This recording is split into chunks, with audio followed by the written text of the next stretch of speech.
Today we'll be visiting the Quinault Rainforest.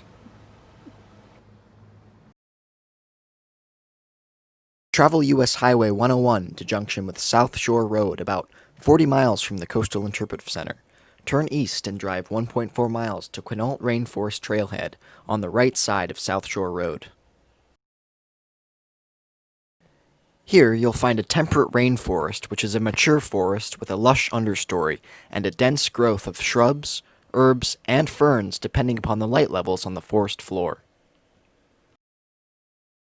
Follow the 1.5-mile-long trail along flowing waters and ancient trees, witnessing the intense beauty of the rainforest.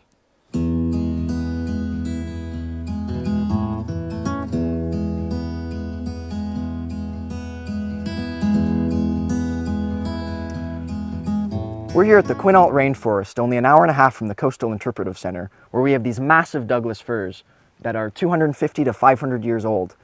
Ecologists speculate that a massive forest fire decimated the overstory that allowed these sun-loving giants to grow as big as they are today. Some of these Douglas firs have gotten up to 900 years old. Once established, Douglas fir are long-lived but unable to regenerate in the deep shade and intense competition of the abundant rainforest vegetation. Find yourself in the serene and ancient Quinault wilderness, experiencing the mystic beauty of this land of moss and fern. Or climb through a tree. This nurse stump, providing a home to other species of trees, is a western red cedar, known as arbor vitae, or the tree of life. The red cedar was a major provider for early coastal Native Americans. It was used for shelter to make lodges, lash house timbers, planks, posts, and roof boards.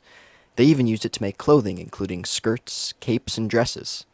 Medicinal remedies were also made from parts of this sacred tree, and it made the absolute best canoes. For more videos like this, information about our coastal environment, and guided tours, check out our website at interpretivecenter.org.